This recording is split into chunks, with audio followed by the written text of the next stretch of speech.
So can we define now what compensation is? Yes, well, it's an interesting question about what it is. If we had to give a short summary of what compensation is. Basically, if you think about it, God, by giving us free will, has really made all humans self-responsible beings.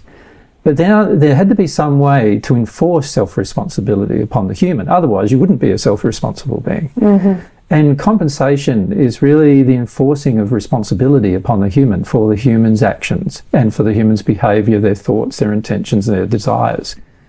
So it's, at its very core level, it's about making the human responsible for their life. Yep. And making them responsible for their choices and decisions, making them responsible for even how they think, but also how those thinkings and how those thoughts and how the feelings within a person cause them to act.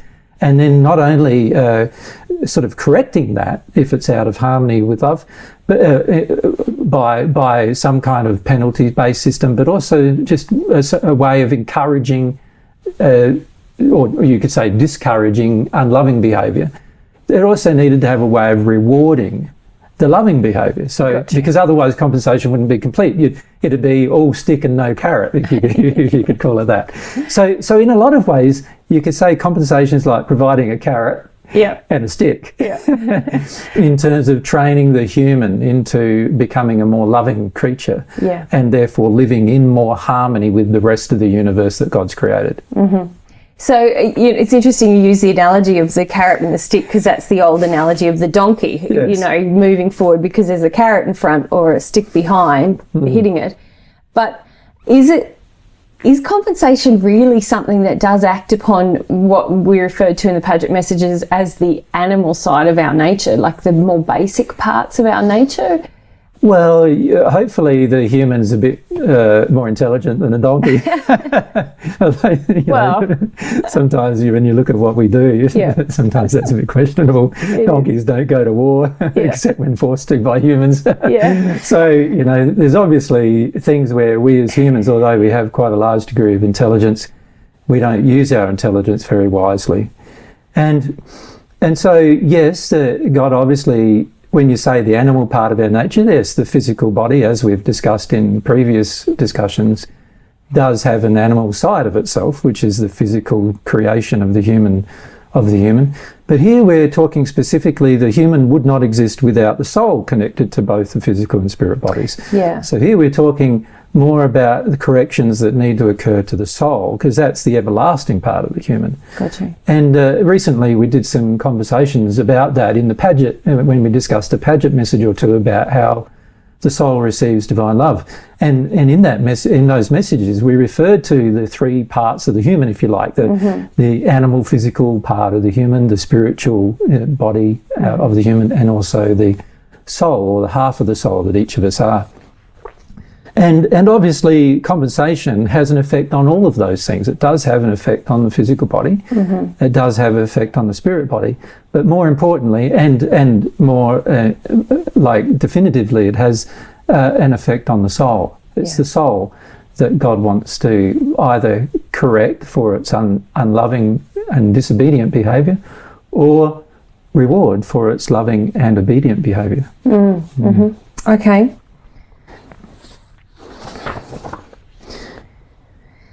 So basically you're saying that there's a penalty and reward system going on, and it's whether we're aware of it or not, it's happening, isn't it?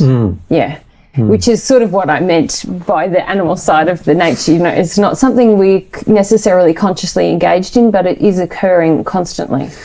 Yeah. So I suppose you could say, though, even some of the most unreasoning humans still do see, different compensator effects for what they do, obviously. Yeah. It's well known, for example, and it has been well known for thousands of years, that if you engage in sexual immorality, for example, then you're probably going to get a venereal disease at some point, right? Mm-hmm. And the only time that wouldn't be the case is if someone you've been engaging with sexually has engaged in immorality. Yeah. So but either way, there's this underlying knowledge that there are some results, physically at least, for behaviour that we engage. If we eat too much, we get fat, for example. Yes. You know, if we drink too much alcohol, we're going to be drunk all the time and be pretty useless to society as a result. And if we take drugs all the time, then we're going to have a similar result, and so forth. So obviously, you know,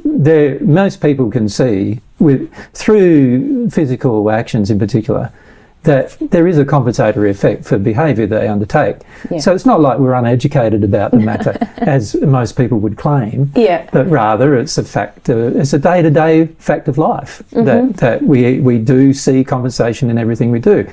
If we don't exercise, you know, we'll be unhealthy. You know, we know that. If we smoke, then we potentially will die a lot younger, or have a lot of problems with our lives with regard to breathing and freeness of movement and so forth, and you know, heart disease and fats. There's a direct association with all those things, and humans know all of these associations on the physical level. So it's not like we're unaware of the law of compensation in our day-to-day lives. That's not true at all. I think the bigger area, though, that is our problem is that we are not aware of the emotional and spiritual effects of behaviour that's unloving. And this is what compensation also is to correct. So remember, compensation, as we just already said, has to correct the physical and the spiritual and the soul. Yeah. It's not just going to correct just the physical. And I find it quite amazing in a lot of ways that we can see on the physical level that if you take a certain action that's out of harmony with love of your body, you could say you're going to reap a consequence that's going to be in harmony with that lack of love of your physical body. And we can see that. Most people on the planet can see that, but we don't take that analogy into our emotional and spiritual life. And that's where we run into a lot of trouble, obviously. Yeah. So let's hone in a little bit more then. Basically, you're saying there's really laws operating that are basically defining that there's penalties and rewards. And you mentioned these three levels: physical, spirit, body, and soul. But it's even more refined than that, isn't it? It's our, as we've mentioned previously, with how forgiveness and repentance operate. All of God's laws are operating on our thoughts, our emotions, our intentions, our desires, our physical actions. So the laws, could you talk more about that, I suppose? Yeah, obviously, the first thing is that when we act in harmony with love, or you could say when we obey the law, which is exactly the same, it's saying exactly the same thing. Yeah. When we obey God's law, or we act in harmony with God's definition of love, we are, through our thoughts, intentions, words, desires, actions, and so forth, we are rewarded or compensated in a rewarding way for those particular behaviour. So that's the first aspect of compensation. The second is the converse of that, obviously, and that is that if we have thoughts, words, actions, intentions, or desires, behaviour, in other words, that's out of harmony with love, or we could say it in disobedience to God's laws, then we are going to be penalised in some way, or let's put it more succinctly, corrected in some way by the operation of the law. Now, when we look at the laws of love involved here, it's laws that relate to love of self, as well as laws that relate to love of others, and laws that relate to love of environment, and laws that relate to love of God as well. So our whole life, in other words. And what I see a lot of people doing is only looking or reflecting upon the law of compensation when it comes to loving others. But there is a large part that they ignore by not loving themselves in that regard. Or they focus on love of self, in other words, become quite self-oriented or selfish without any love of others. Or they have both of those two things, or they think they do, but there's no care for the environment. Or there's also no love of God, no desire for God, no relationship with God. So every one of these aspects of life, the law of compensation is attempting to either reward or correct. Yeah. That's its underlying goal. And we need to see that it involves every aspect of our life. And it's not just how we treat other people. It's also how we treat ourselves, how we treat God, how we treat the environment, how we treat animals, birds, creations, the earth itself, and all those things. All of these things, the law is in operation with. Every single one of those things is measured, and we are compensated for in some way, whether it be correctively or rewardingly, based upon our loving or our unloving behaviour, depending on which one we engage.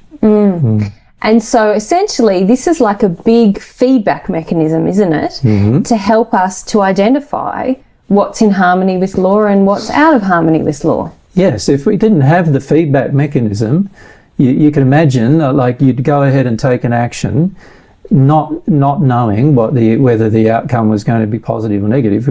If the outcome was not predictable based upon the action, or the outcome was not predictable based upon the behaviour, then it would be impossible to determine what's right and what's wrong, and what's good and what's bad, and what's loving and what's unloving. And so that, and people claim that that's the case, that it is impossible. It's not, of course, because of these laws of compensation that God has made, which actually give us this direct feedback mechanism about what is loving and what isn't loving. And many of these feedback mechanisms work instantly, as we'll find out later. Others work over a period of time. And we can measure from these feedback mechanisms whether our behaviour is in the right direction and for our own happiness, but also in the right direction for the happiness and welfare of others and the environment itself. So it's a great way of determining what is the right thing to do here. And without the law of compensation, it would be very, very difficult to determine what is right and what is wrong, given the fact that we're living in a world that is very much opinionated or has a definite stream of desire, if you like, towards the wrong. Or towards self-interest or selfishness. It would be very, very hard to determine what is right and what is wrong unless there was some over governing principles that God had made to govern us and make sure that we become self-responsible, and we come to know, if you like, what God believes is right and wrong, or what God believes is loving and unloving. And really what you're saying, so that we come to enjoy the benefits of being self-responsible. Like true happiness comes from the proper exercise of your will. And if you're a fully self-responsible being, you can be far happier than if you make everybody else responsible for your life, obviously. And so if we go back to the main purpose of the law of compensation, its main purpose is to enforce self-responsibility. And it does that perfectly. Thank you. I'd like to ask you a follow-up question. How does compensation and the principles and laws of compensation differ from cause and effect and the principles and laws pertaining to cause and effect? Well, the major difference is this. The laws of cause and effect apply to all matter, inanimate and animate. In other words, all matter itself is governed by the laws of cause and effect, as well as humans and living creatures and so forth. So that you could say the law of cause and effect is an underlying principle, which does also govern the law of compensation. It is involved, but the law of compensation is specific to the human. And the reason why it's specific to the human is because humans have free will, and therefore there has to be some kind of correction for the underlying desire that they have to take an action, whereas the rest of the universe doesn't have desires with regard to actions. They are driven totally, in the case of inanimate structures, they are driven totally by the laws of physics and mathematics. In the case of animals and so forth, there is this additional part of the need to eat and the need to procreate and so forth in order to survive. But these kind of things are not desires. that they are consciously aware of and can make decisions about.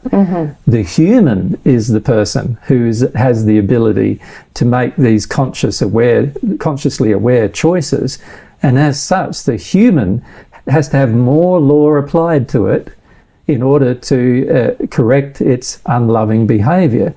Whereas there's no need to correct anything else in the universe, because it's always happening basically governed by laws of mass physics and other laws of science, including laws relating to biology. And these particular laws, which are all working still in harmony with love, God created them still in harmony with love, they apply to every creature, whether they're human or non-human, and also to every type of matter, right down from the smallest particle to the largest masses in our universe, right, which are, much larger masses than the ones we see, like things like black holes and things like that, and dark matter and all these other areas are also governed by the laws of cause and effect. Whereas the law of compensation is specific to the human soul. It is going to govern, in addition to the law of cause and effect, it is going to govern the human soul and help that soul come to understand God's definition of love and help that soul come to be a self-responsible being.